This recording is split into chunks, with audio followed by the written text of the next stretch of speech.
আজকের খুতবার উদ্দেশ্য হচ্ছে আপনাদের সাথে সূরা হাদীদের একটি আয়াত শেয়ার করা। কিন্তু এই আয়াত থেকে কিছু শিক্ষা বলার আগে আমি প্রাসঙ্গিক কিছু কথা বলতে চাই। সূরা হাদীদের মাঝখানে আল্লাহ বিচার দিবসের একটি চিত্র তুলে ধরেছেন। বিচার দিবস এমন একটা বিষয় যা নিয়ে আল্লাহ কোরআনে বহু জায়গায় আলোচনা করেছেন। সাধারণত তিনি যখন এই সম্পর্কে বলেন, তিনি বিশ্বাসীদের সম্পর্কে বলেন যারা জান্নাতের দিকে ধাবমান, এবং তিনি অবিশ্বাসীদের সম্পর্কে বলেন যারা জাহান্নামের দিকে অগ্রসর হচ্ছে।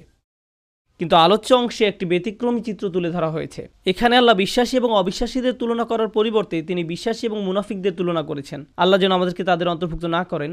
আল্লাহ বিশ্বাসীদের বিপরীতে অবিশ্বাসীদের তুলনা করার পরিবর্তে বিশ্বাসীদের বিপরীতে এমন লোকদের তুলনা করেছেন যারা মনে করত যে তাদের ঈমান রয়েছে, অথবা ভান করত যে তারা মুসলিম, অথবা তাদের ঈমান রয়েছে, কিন্তু বিচার দিবসে আল্লাহর কাছে এই ঈমানের কোনো মূল্য থাকবে না। এরাই হলো মুনাফিক। আল্লাহ যেন আমাদেরকে তাদের অন্তর্ভুক্ত না করেন। সূরা হাদীদের এই আলোচ্য অংশটি আমাদের জানা খুবই জরুরি, কারণ এই অংশটি আমাদের জানায় যে বিচার দিবসে কিভাবে এই দলের অন্তর্ভুক্ত হওয়া থেকে রক্ষা পাওয়া যায়।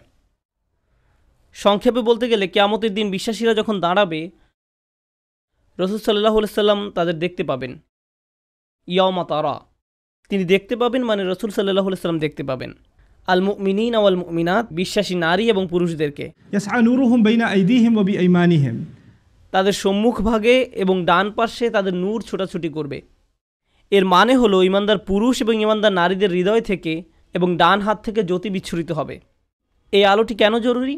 কারণ আল্লাহর প্রতি আপনার আমার ঈমান যদি অকৃত্রিম হয় এবং বিশ্বাস দৃঢ় হয়, কিয়ামতের দিন এই বিশ্বাস জ্যোতিতে রূপান্তরিত হয়ে দীপ্তি ছড়াবে। আর এই বিশ্বাস দুনিয়াতে আমার কর্মকে প্রভাবিত করেছে।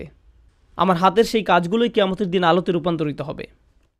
সেদিন আমাদের কাছে দুটো আলো থাকবে। শেষ বিচারের দিনটি হবে নিকষ কালো একটি দিন। আধারে ঢাকা বিস্তীর্ণ পথ পাড়ি দিয়ে আমাদেরকে জান্নাতে পৌঁছাতে হবে, এবং সুদীর্ঘ পথ পাড়ি দিতে সবার আলো প্রয়োজন হবে। কিছু কিছু ব্যক্তির আলো হবে অনেক প্রখর। রাসূলুল্লাহ সাল্লাল্লাহু আলাইহি সাল্লাম বলছেন তাদের আলো এত লম্বা হবে যে সেই আলো এক শহর থেকে আরেক শহর পর্যন্ত বিস্তৃত হবে। আবার কারো কারো আলো হবে অত্যন্ত অনুজ্জ্বল। সেই টিমটিমে আলোতে নিজের পা কোথায় ফেলছে কোনো মতে সেটুকুই শুধু দেখা যাবে। তাহলে মানুষ বিভিন্ন মাত্রায় আলো নিয়ে যখন জেগে উঠবে এবং জান্নাতের পথে যাত্রা শুরু করবে, তখন আল্লাহ তাআলার পক্ষ থেকে অভিনন্দন জানানো হবে, কারণ অন্তত তাদের নিজস্ব কিছু আলো রয়েছে। আর অনেকের তো কোনো আলোই নেই, তাই তাদের জান্নাতে যাওয়ার কোনো সুযোগ নেই। আল্লাহ বলবেন, বুশরাকুমুল ইয়াউম জান্নাতুন তাজরি মিন তাহতিহাল আনহার, আল্লাহ বলবেন আজ তোমাদের জন্য সুসংবাদ জান্নাতের, যার তলদেশ দিয়ে নদী প্রবাহিত। তোমাদের সামনেই এটা আছে, হাঁটতে থাকো, চলতে থাকো। পরবর্তী আয়াতে আল্লাহ অন্য একদল লোকের কথা বলেন যারা জেগে ওঠার পর গভীর বিস্ময় আবিষ্কার করবে পথ চলার জন্য তাদের নিজস্ব কোনো আলো নেই। চারপাশ গভীর অন্ধকার, বহু দূরে তারা দেখবে কিছু আলো। আপনারা দৃশ্যটা কল্পনা করতে পারেন, চারপাশ গভীর অন্ধকারচ্ছন্ন, আর বহু দূর থেকে তারা দেখবে কিছু মানুষ আলো নিয়ে এগিয়ে যাচ্ছে। তারা হয়তো মানুষ দেখতে পাবে না, শুধু আলোর বিচ্ছুরণ দেখা যায়। তখন তারা ভাববে আমাদেরকে দ্রুত তাদের কাছে পৌঁছতে হবে, কারণ আলোটা ধীরে ধীরে হারিয়ে যাচ্ছে। তো সেই মুনাফিকরা কিয়ামতের দিন এইরকম একটি তমসাচ্ছন্ন পরিস্থিতিতে জেগে উঠবে, আর তারা বিশ্বাসীদের আলো দেখে তাদের ধরার চেষ্টা করবে, কারণ তাদের নিজস্ব কোনো আলো থাকবে না। তারা জেগে উঠে গভীর বিস্ময় আবিষ্কার করবে তাদের সাহায্য করার মতো কিছুই নেই। ইয়াকুলুল মুনাফিকুনা ওয়াল মুনাফিকাত লিল্লাযিনা আমানু নজুরুনা নাকতাবিস মিন নূরিকুম, যেদিন মুনাফিক পুরুষ এবং মুনাফিক নারীরা মুমিনদেরকে বলবে তোমরা আমাদের জন্য অপেক্ষা করো, আমরাও কিছু আলো নিব তোমাদের জ্যোতি থেকে, আমরাও কিছু আলো নিব তোমাদের জ্যোতি থেকে। ইকতিবাস শব্দ দ্বারা বোঝায়, যেমন আগের দিনে আপনার হাতে মশাল থাকতো আর অন্যজনের আগুন থেকে নিজের মশাল জ্বালিয়ে নিতেন, সেরকম। তাই তারা ভাবলো আমরা তোমাদের থেকে কিছুটা আলো ধার নেব, তোমাদেরটা নিয়ে যাব না, একটু থামো, আমাদেরকে সাহায্য করো। তখন মুনাফিকদেরকে বলা হবে ইরজিউ ওয়ারাআকুম, তোমরা পিছনে ফিরে যাও, পিছনে ফিরে যাও, ফালতামিসু নূরা, এবং আলোর খোঁজ করো, আমরা তোমাদের সাহায্য করব না। হাসরের ময়দান হচ্ছে এমন ভয়াবহ একটি জায়গা যেখানে জন্মদাত্রী মা নিজ সন্তানকে পর্যন্ত অগ্রাহ্য করবে। ভাই বোন, স্বামী স্ত্রী, বাবা মা, আত্মীয় স্বজন, প্রাণের বন্ধু, এই সব পার্থিব সম্পর্কগুলো ছিন্ন হবে। প্রতিটি মানুষ শুধুমাত্র নিজেকে বাঁচাতে উদ্বিগ্ন থাকবে, কেউ এমনকি পিছনে ফিরেও তাকাবে না। তোমরা পিছনে ফিরে যাও এবং আলোর খোঁজ করো, পিছনে ফিরে যাও এক প্রকার ব্যঙ্গাত্মক মন্তব্য, মানে দুনিয়াতে ফেরত যাও এবং আলোর সন্ধান করো। কারণ কেউ যদি দুনিয়াতে তার ঈমান ও কর্ম দিয়ে আলো সংগ্রহ না করে থাকে, তাহলে সেদিন তার নিজস্ব কোনো আলোই থাকবে না। ফালতামিসু নূরা, আলো সংগ্রহ করার একমাত্র জায়গা হলো এই দুনিয়া। তারপরেও মুনাফিকরা মুসলমানদেরকে ধরার চেষ্টা করবে। এভাবে যখন তারা বিশ্বাসীদের নিকটবর্তী হবে, ফাদুরিবা বাইনাহুম বিসুরিন লাহু বাব, ঠিক এমন একটি মুহূর্তে দুই দলের মাঝে একটি বৃহৎ প্রকাণ্ড দেয়াল নেমে আসবে, যার একটি দরজা থাকবে। এই দরজা সম্পর্কে আমরা অন্য সময় আলোচনা করব। আল্লাহ বলেন অতঃপর উভয় দলের মাঝখানে খাড়া করা হবে একটা প্রাচীর, ফলে এখন তারা ধরার চেষ্টা করলেও পারবে না। দেয়ালটি খাড়া হওয়ার পর আল্লাহ বলেন, দেয়ালের অন্য পাশে যে 5টা মুনাফিকরা দেখতে পাবে না, সেখানে থাকবে আল্লাহর করুণা, দয়া এবং মমতা। আর অপর দিকে থাকবে কঠোর শাস্তি এবং অন্ধকার। কঠোর শাস্তি এবং অন্ধকার। তাহলে এখন শুধু অন্ধকারই নয়, রয়েছে বিশাল এক দেয়াল, ফলে তাদের পালানোর আর কোনো জায়গা নেই। আর পেছনে দেখতে পাবে শাস্তি তাদেরকে আচ্ছন্ন করার জন্য এগিয়ে আসছে। তখন এই মুনাফিকরা, আল্লাহ আমাদের তাদের অন্তর্ভুক্ত না করুন, মুনাফিকরা মরিয়া হয়ে বলবে, ألم نكن معكم আমরা কি তোমাদের সাথে ছিলাম না? লক্ষ্য করুন, মুনাফিকরা অপর পাশে থাকা মুমিনদেরকে ডাকছে। স্পষ্টতই দরজা এই পাশ থেকে খোলা যায় না। আরে দরজাটা খোলো না, আমরা তো তোমাদের সাথেই থাকতাম। এভাবে মরিয়া হয়ে ডাকা হবে। সামনে অগ্রসর হওয়ার পূর্বে এটা বোঝা গুরুত্বপূর্ণ। এই কারণেই আমি আজকের খুতবার জন্য এই আয়াতটি পছন্দ করেছি। এই বাক্যটার কারণে, আলাম নাকুম মাকুম, আমরা কি তোমাদের সাথে ছিলাম না? ব্যাপারটা হলো, এই লোকগুলো যারা দেয়ালের ভয়ঙ্কর পাশে থেকে গেছে, যারা মরিয়া হয়ে আছে, যাদের নিজস্ব কোনো আলো নেই, তারা ভাবতো তারাও মুমিনদের অন্তর্ভুক্ত। তারা এটা নিয়ে খুবই আত্মবিশ্বাসী ছিল। এত আত্মবিশ্বাসী ছিল যে তারা কিয়ামতের দিনও সেই কথা বলছে, আমরা তোমাদের সাথে নামাজ পড়তাম, তোমাদের সাথে ব্যবসা করতাম, বন্ধু ছিলাম, আত্মীয়তার সম্পর্ক ছিল, চাচাতো মামাতো ভাই বোন ছিলাম, আমরা তো একই কলেজে ভার্সিটিতে গিয়েছি। কেন আজ আমরা বিচ্ছিন্ন? কেন এই সম্পর্ক ছেদ ঘটছে আজকে? এখন অপর পাশে অবস্থিত মুমিনরা নিজেদেরকে নিরাপদ মনে করছে। দেয়াল স্থাপিত হওয়ার কারণে এই পাশের মুনাফিকরা চরম আতঙ্কগ্রস্ত হয়ে পড়ল। অন্যদিকে অপর পাশে অবস্থিত মুমিনরা নিজেদেরকে অনেক বেশি নিরাপদ মনে করছে। তাদের আর কোনো তাড়াহুড়ার প্রয়োজন নেই, কারণ এখন সম্পূর্ণ নিরাপদ। এখন তারা সময় নিয়ে মুনাফিকদের উত্তর দিচ্ছে, এই কারণে তোমরা আজ আমাদের সাথে নেই। জান্নাতি লোকেরা সর্বপ্রথম তাদেরকে বলেছিল, পেছনে ফিরে গিয়ে আলোর তালাশ করো, فالتمسوا نورا পেছনে ফিরে গিয়ে আলোর তালাশ করো। স্পষ্টতই তোমাদের আলো নেই। আবার মুনাফিকরা সম্পূর্ণ হতবাক, আমাদেরও তো তোমাদের মতো আলো পাওয়ার কথা ছিল। এখন জান্নাতি মানুষরা মুনাফিকদের ব্যাপারে বর্ণনা করবে, এই লোকগুলোর তো আলো ছিল, তাদের বিশ্বাস ছিল, এই লোকগুলোর তো আলো ছিল, কিভাবে তারা এটা হারালো? কিভাবে তারা কিয়ামতের দিন সম্পূর্ণ দেউলিয়া হয়ে পড়ল? এই আয়াতটি বিশেষভাবে নিগুড় একটি আয়াত। এই আয়াতে বর্ণিত হয়েছে কিভাবে একজন মুমিন ক্রমে ক্রমে ঈমান হারায়, কিভাবে একজন মানুষ ঈমানের মতো মহামূল্যবান জিনিস পাওয়ার পরেও পরিশেষে তা হারিয়ে ফেলে। রাতারাতি কোনো ব্যক্তির ঈমান ধ্বংস হয়ে যায় না। একদিন সকালে ঘুম থেকে উঠে কোনো ঈমানদার ব্যক্তি মুনাফিক হয়ে যায় না। এটা একটা পর্যায়ক্রমিক প্রক্রিয়া। এই প্রক্রিয়াটি এই নিরন্তর বাণীতে প্রকাশিত হয়েছে, বালা, অবশ্যই তোমরা আমাদের সাথে ছিলে, ওয়ালাকিন্নাকুম ফাতানতুম আনফুসাকুম। আমি প্রথমে সহজ অনুবাদ বলছি, পরে ব্যাখ্যা করব। ওয়ালাকিন্নাকুম ফাতানতুম আনফুসাকুম। 1 নম্বর, তোমরা নিজেরাই নিজেদের বিপদগ্রস্ত করেছ। আরবিতে ফাতানা শব্দটির অর্থ হচ্ছে কোনো কিছুতে পরীক্ষাতে ফেলা। স্বর্ণ গলিয়ে তার খাদ ফেলে দিয়ে ধীরে ধীরে বিশুদ্ধ করার প্রক্রিয়াটিকেও ফাতানা বলা হয়। স্বর্ণ নিখাত করার প্রক্রিয়াটি কিন্তু সহজ নয়, বরং এটি একটি যন্ত্রণাদায়ক দহন প্রক্রিয়া। ফাতানতুম আনফুসাকুম এর অনেকগুলো ব্যাখ্যা আছে, তবে আজকের খুতবার জন্য একটা বিষয়কে হাইলাইট করব। তুমি নিজেকে বারংবার জেনে বুঝে এমন পরিস্থিতিতে ফেলেছ যেখানে তোমার ঈমান পদে পদে কঠিন পরীক্ষার সম্মুখীন হবে। এখানে জিনিসটা বোঝার চেষ্টা করুন, ঈমানের জন্য ক্ষতিকর হবে জেনেও আপনি বারবার নিজেকে এমন পরিবেশের সম্মুখীন করেছেন এবং নিজেকে বুঝিয়েছেন আমি এটা সামলে নিতে পারবো। আপনি নিজেকে এমন সব বন্ধু, আত্মীয় স্বজন দিয়ে পরিবেষ্টিত করে রেখেছেন যারা খারাপ কাজ করে, খারাপ কথা বলে, অশ্লীল জিনিস দেখে, কিন্তু আপনি নিজেকে বুঝিয়েছেন আমি তাদের মতো না।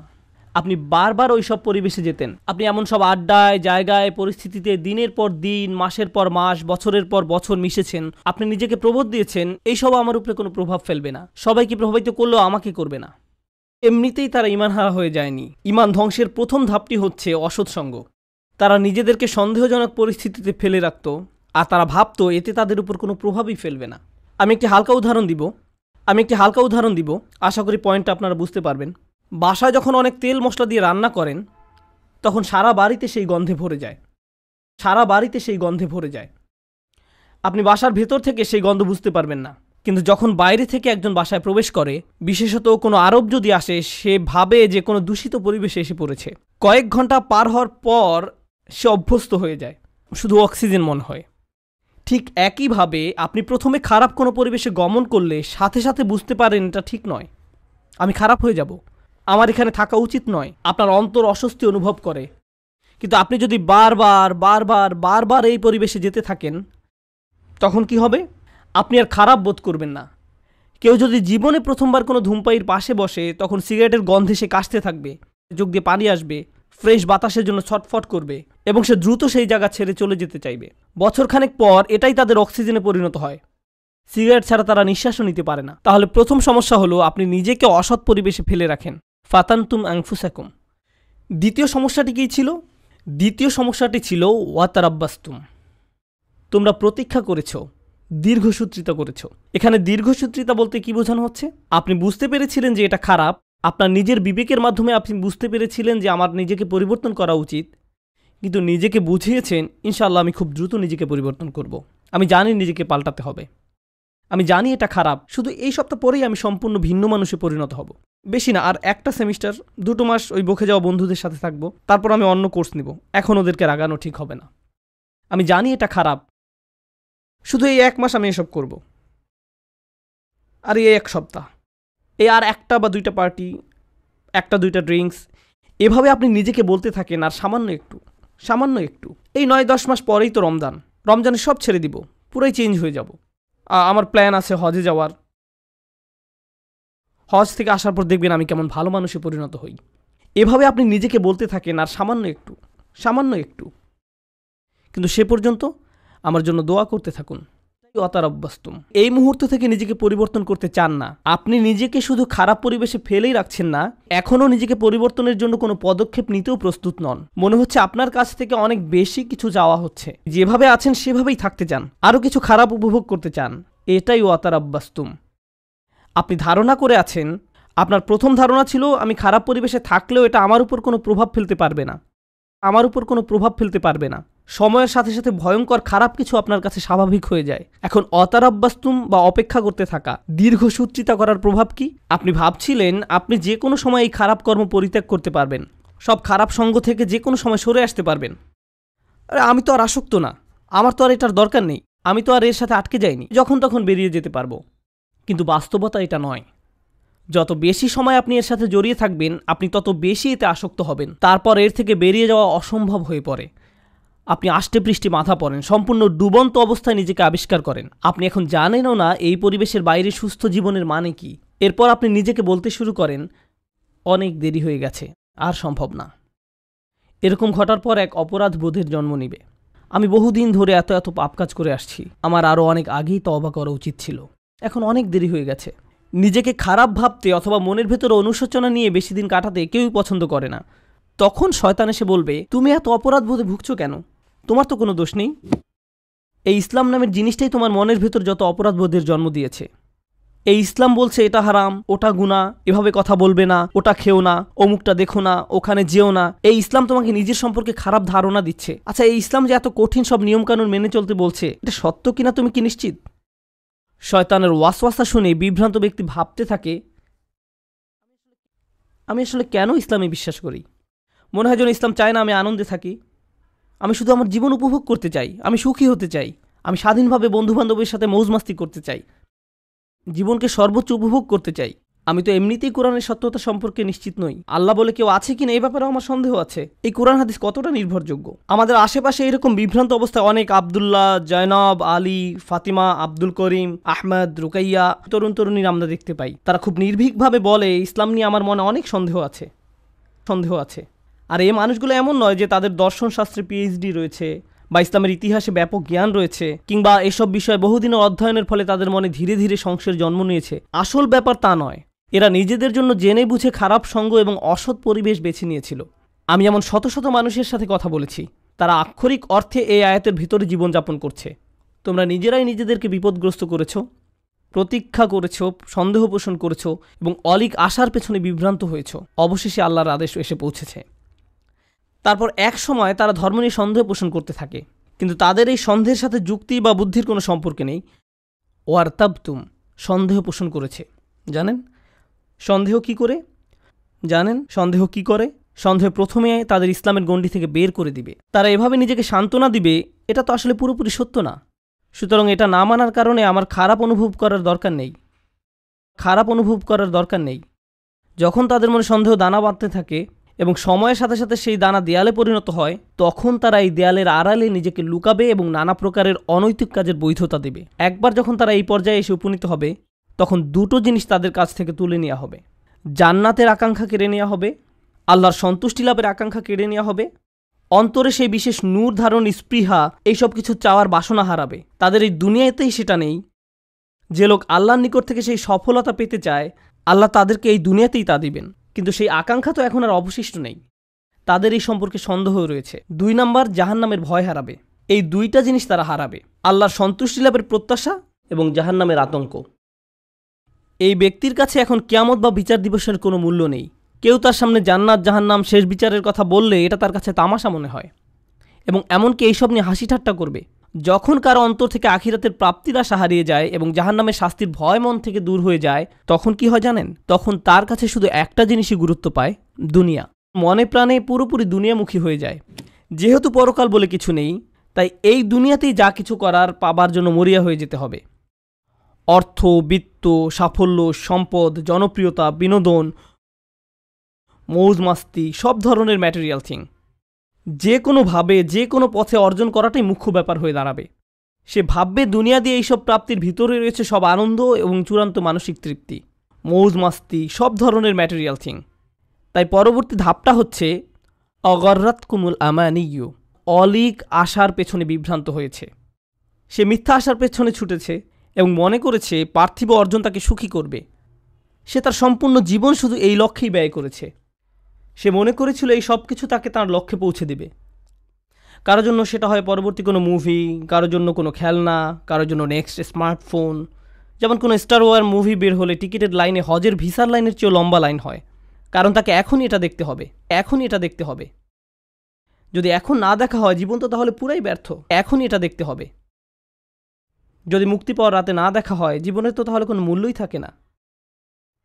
তাই এখনই দেখতে হবে। এরপর সে ভেবেছিল এই মুভি দেখলে তা হয়তো তাকে এক ধরনের মানসিক পরিপূর্ণতা দিবে, যা সে কোথাও পায়নি। হল থেকে বের হয়ে এসে চোখ বড় বড় করে বলে, এটা দারুণ ছিল। পরক্ষণে আবার বিষণ্ণ হয়ে যাবে। নিজেকে প্রশ্ন করবে, এখন কি করব? আবার দেখব মুভিটা? এটা দারুণ ছিল। প্রথমবারের মতো অতটা ভালো না লাগলেও মোটামুটি ভালো লাগবে, কারণ যে জিনিসটা তাদের প্রকৃত শান্তি দেওয়ার কথা, আল্লাহর সন্তুষ্টির অন্বেষণ, সেটা তো আর জীবনের লক্ষ্য নয়। সেই ইচ্ছাটাও আর অবশিষ্ট নেই। অগর্রাতকুমুল আমানিয়্যু হাত্তা জাআ আমরুল্লাহ, অবশেষে আল্লাহর আদেশ এসে পৌঁছেছে। বিশ্বাসীদের মতে এটাই ছিল তার জীবন। মুমিনরা বলবে এটাই তার জীবন, যারা তাদের ঈমান হারিয়ে ফেলেছিল, যেটা শুরু হয়েছিল আপাত দৃষ্টিতে একটা ছোট পদক্ষেপ থেকে, অসৎসঙ্গ, এবং সেখান থেকে এটা একটা অটোমেটিক ডাউনওয়ার্ড স্পাইরাল সিঁড়ি, শুধুই নিচের দিকে নেমে যাওয়া। তারপর তার মনে সন্দেহ দানা বাঁধতে শুরু করে। এরপর সে তার গোটা জীবন শুধু কামনা বাসনা চরিতার্থ করে এবং দুনিয়াবি অর্জনের পিছনে ব্যয় করে। অগররকুম বিল্লাহিল গরুর। তারপর আল্লাহ বলেন চূড়ান্ত প্রতারক। এখানে গরুর শব্দটি মুবালাগা। চূড়ান্ত প্রতারক যে সফলভাবে তোমাদের প্রতারিত করে। সেদিন ঈমানদাররা দেয়ালের অপর পাশের মুনাফিকদের এটাই বলবে। এটা একটা ভয়ানক দৃশ্য যা কোরআনে বর্ণিত হয়েছে। দেয়ালের এক পাশে দাঁড়িয়ে মুনাফিকরা ভাবছে কেন আমাদের অপর পাশে যেতে দেয়া হচ্ছে না, কেন তারা দেয়ালের ওই পারে আটকে গেছে। তখন দেয়ালের অপর পাশ থেকে বিশ্বাসী সাথীরা ধাপে ধাপে ধাপে বর্ণনা করবে কেন তারা দেয়ালের ওই পারে আটকে গেছে। আর কোরআনের এই বর্ণনাটি আপনার আমার জন্য আল্লাহর পক্ষ থেকে একটা উপহার। এটা একটা উপহার যে কিয়ামতের দিবসে সেই ভয়াবহ চিত্রটি এখানে তুলে ধরা হয়েছে। আমার এখন জানাই উত্তম, কারণ সেদিন আমি এই পরিস্থিতিতে পড়তে চাই না। তখন জেনে দিশেহারা, আতঙ্কিত, আশাহত হয়ে পড়তে চাই না। কেন আমি আল্লাহ প্রদত্ত ঈমান হারিয়ে ফেললাম? আপনারা যারা এখানে বসে আছেন, সকল ঈমানদারের অন্তরে আল্লাহ আলো দিয়েছেন। আল্লাহ আমাদের এটা দিয়েছেন।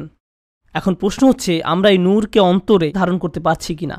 আমাদের নিজেদের দিকে তাকিয়ে দেখতে হবে আমরা কোথায় আছি। কেউ কেউ হয়তো অসৎ সঙ্গের ফিতনার সাথে জড়িয়ে আছি। হতে পারে আপনি মাত্র প্রথম ধাপে আছেন আর ভাবছেন যাক না আরও কিছুদিন। হয়তো এটা এমনও হতে পারে আপনি এখন শেষ ধাপে আছেন। তাই শুধু দুনিয়াবি জিনিসের মাঝেই আপনি চূড়ান্ত সাফল্য এবং মানসিক প্রশান্তি খুঁজে বেড়ান। এই আলো ছাড়া আমাদের যা কিছু অর্জন অথবা উপার্জন, শেষ বিচারের দিনে এই সব কিছু হবে মূল্যহীন।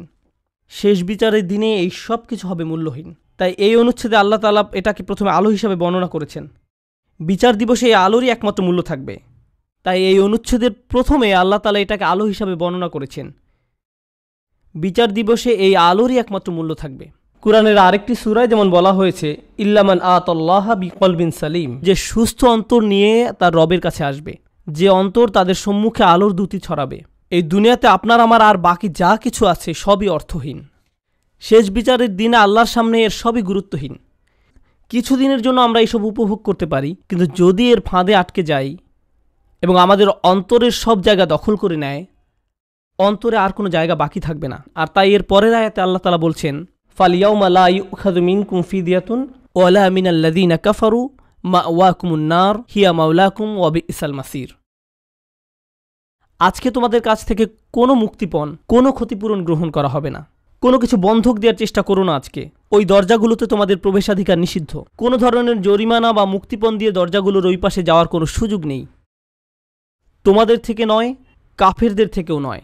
এই আয়াতের ভীতিকর দিক হলো লা ইউখাযু মিনকুম ফিদিয়াতুন ওয়ালা মিনাল্লাযীনা কাফারু। আজকে তোমাদের এবং কাফেরদের একই পরিণতি। আপনি এবং কাফেররা আজ একই দলে পড়ে গেছেন। আমি তোমাদের নিকট থেকে কোনো মুক্তিপণ গ্রহণ করব না, কাফেরদের থেকেও নয়। তোমাদের সবার আবাসস্থল জাহান্নাম। কতই না নিকৃষ্ট এই প্রত্যাবর্তন স্থল। শেষ বিচারের দিবসের এই পূর্ণ চিত্রটি তুলে ধরার পর আল্লাহ সুবহানাহু ওয়া তাআলা এভাবে উপসংহার টানেন। আমিও এই আয়াত দিয়ে আজকের আলোচনা সমাপ্তি টানব এবং নিজেদের বারবার মনে করিয়ে দিব যে সেই নিম্নমুখী পথটি অনুসরণ করা যাবে না, এবং আমাদের অন্তরে যেটুকু ক্ষুদ্র আলো এখনও পর্যন্ত বর্তমান আছে তা কিভাবে দিন দিন আরও শক্তিশালী করব। আল্লাহ নিজেই বলেন আলাম ইয়ানিল্লাযীনা আমানু আন তাখশা কুলুবুহুম লিযিকরিল্লাহ, অর্থাৎ যারা মুমিন তাদের জন্য কি আল্লাহর স্মরণে এবং যে সত্য অবতীর্ণ হয়েছে তার কারণে হৃদয় বিগলিত হওয়ার সময় আসেনি? সত্যিকার অর্থে আল্লাহকে স্মরণ করলে অন্তর নরম হবে। আপনার অন্তর যত বেশি আল্লাহকে স্মরণ করবে, কারণ আল্লাহ নূরুস সামাওয়াতি ওয়াল আরদ, আল্লাহ নবমণ্ডল এবং ভূমণ্ডলের নূর। আল্লাহকে আমরা যত বেশি স্মরণ করব তত বেশি আমাদের অন্তরে নূর ধারণ করতে পারবো। তাই তিনি বলছেন আল্লাহকে স্মরণ করো। এরপর তিনি বলেন কিভাবে তুমি আল্লাহকে স্মরণ করবে। আরবিতে এটাকে আতফে বায়ান বলা হয়। ওমা নাযালা মিনাল হক, যে সত্য অবতীর্ণ হয়েছে তার কারণে হৃদয় বিগলিত হওয়া উচিত। ওহির কারণে, কোরআনের কারণে। কোরআন নিয়ে গভীর চিন্তা করুন, কোরআনের মাধ্যমে আল্লাহকে স্মরণ করুন। যখন কোরআনের আয়াত তেলাওয়াত করবেন তখন কান্নাকাটি করুন। আল্লাহ যে উপহারটি আপনাকে দান করেছেন আপনার জীবনে তার অর্থ কি তা নিয়ে চিন্তা করুন। কোরআনেই শুধু আল্লাহকে জ্যোতি হিসাবে উল্লেখ করা হয়নি, কোরআনকেও জ্যোতি হিসাবে উল্লেখ করা হয়েছে। ফাআমিনু বিল্লাহি ওয়া রাসূলিহি ওয়া নূরিল্লাযী আনজালনা। কোরআনে শুধু আল্লাহকে জ্যোতি হিসাবে উল্লেখ করা হয়নি, কোরআনকেও জ্যোতি হিসাবে উল্লেখ করা হয়েছে। সরাসরি কোরআনকে নূর বা জ্যোতি বলা হয়েছে। অতএব তোমরা আল্লাহ, তার রসুল এবং অবতীর্ণ নূরের প্রতি বিশ্বাস স্থাপন করো। আপনার নিজের ব্যক্তিগত উন্নতির জন্য কোরআনের সাথে যে সময় ব্যয় করেন, যখন আমরা বসে কোরআন পড়ব, গভীরভাবে ভাবব যে আমাদের প্রভু আমাদের কি বলছেন, তাহলে এই অনুশীলন আমাদের হৃদয়কে আলোকিত করে তুলবে। আর আমাদের জীবনে এই আলোর চেয়ে দামি কোনো সম্পদের অস্তিত্ব নেই। আমরা এখন এর মূল্য বুঝতে পারছি না, কিন্তু সেদিন এর মূল্য বোঝা যাবে যেদিন আমাদের চারপাশ গহীন অন্ধকারে নিমজ্জিত থাকবে। আমাদের বক্ষ এবং ডান হাত থেকে নির্গত আলো ছাড়া আর কোনো আলো থাকবে না, কোনো আলো থাকবে না।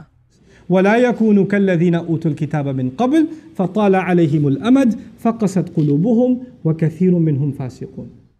তারা তাদের মতো যেন না হয় যাদেরকে পূর্বে কিতাব দেয়া হয়েছিল, তাদের উপর সুদীর্ঘকাল অতিক্রান্ত হয়েছে, তাদের অন্তঃকরণ কঠিন হয়ে গেছে। তাদের নিকট কিতাব ছিল কিন্তু তারা এর কোনো মূল্য দেয়নি। এটা সম্ভব যে কোনো জাতির নিকট আল্লাহর কিতাব থাকতে পারে। আমাদের পূর্বে বিভিন্ন জাতির নিকট কিতাব ছিল, তাওরাত ছিল, ইনজিল ছিল, তাদের নিকট অনেক কিতাব ছিল, তারা সেটা থেকে কোনো উপকার গ্রহণ করেনি। লাম ইয়ান্তাফিউ মিনহা, তারা ওই বইগুলো থেকে কোনো উপকার নেয়নি। ওই কিতাবগুলো দিয়ে তাদের অন্তর আলোকিত করার কোনো চেষ্টা করেনি। হয়তো তারা ভুল উদ্দেশ্যে ওই বইগুলো ব্যবহার করেছিল, হতে পারে আনুষ্ঠানিকতা পালনের উদ্দেশ্যে করেছিল, হয়তো তারা মাঝে মধ্যে শুধু তিলাওয়াত করে আনন্দ নিত। আল্লাহর কিতাবকে তারা এমন বিষয়ে পরিণত করেছিল। কোরআনও আজ আমাদের নিকটে এমন হয়ে গেছে। শুধু বিয়ে শাদী অনুষ্ঠানে এটা তেলাওয়াত করি, আমাদের অন্তর বিগলিত করার জন্য আজ আমরা কোরআন অধ্যয়ন করি না। এটা ইতিহাসের এক নির্মম ট্র্যাজেডি যে মানুষ আল্লাহর কিতাব থেকে উপকৃত হয় না, অথচ যা এসেছিল মানুষের অন্তরকে কোমল করে কিয়ামতের দিন আল্লাহর সামনে দণ্ডায়মান হওয়ার জন্য প্রস্তুত করতে। আর তাই এটা এখন আপনার আমার দায়িত্ব। এজন্যই বলা হয়েছে ওয়ালা ইয়াকুনু কাল্লাযীনা উতুল কিতাবা মিন ক্বাবল ফাতালা আলাইহিমুল আমাদ ফাকাসাত কুলুবুহুম। তাদের অন্তঃকরণ কঠিন হয়ে গেছে। যখন তাদের অন্তর কঠিন হয়ে পড়ে তখন সেখানে কোনো আলো ঢুকতে পারে না। কিয়ামতের দিন সে অন্তর আপনার কোনো উপকার করবে না। ওয়া কাসীরুম মিনহুম ফাসিকুন, তাদের অধিকাংশই পাপাচারী।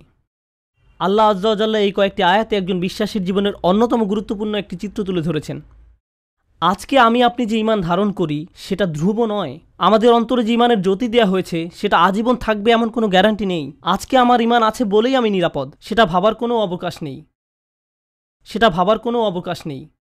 কেউ আমাদের মুসলিম মনে করে সালাম দেয় আর আমরাও জবাবে ওয়ালাইকুম আসসালাম বলি, ফলে আমরা মনে করি যে আমরা সবাই মুসলিম, আমাদের সবার অন্তরে আলো আছে। কিন্তু এই আয়াতগুলোর মতে কিছু মানুষ কিয়ামতের দিন জেগে উঠে হতচকিত হয়ে পড়বে, কিছু মানুষ কিয়ামতের দিন জেগে উঠে অবাক হয়ে যাবে। সে বলবে, আমি মনে করেছিলাম আমি তোমাদের সাথে, কিন্তু সে তার সাথে নয়।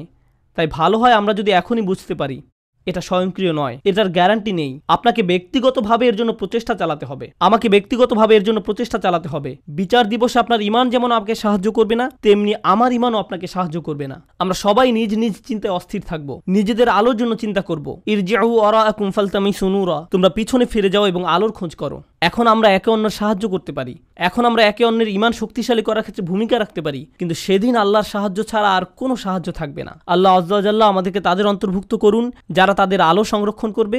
আল্লাহ আজ্জা ওয়া জাল্লা আমাদেরকে তাদের অন্তর্ভুক্ত করুন যারা দেয়ালের ক্ষতিকর পাশে থাকবে না। আল্লাহ আজ্জা ওয়া জাল্লা আমাদের নিজেদের এবং আমাদের প্রিয় মানুষদের মুনাফিকি থেকে রক্ষা করুন। আল্লাহ আমাদের অন্তরকে কঠিন হওয়া থেকে রক্ষা করুন। আল্লাহর স্মরণে এবং কোরআনের বাণীতে অন্তরকে আর্দ্র, নমনীয় এবং জ্যোতির্ময় করে দিন। বারাকাল্লাহু লি ওয়া লাকুম। আসসালামু আলাইকুম ওয়া রাহমাতুল্লাহ।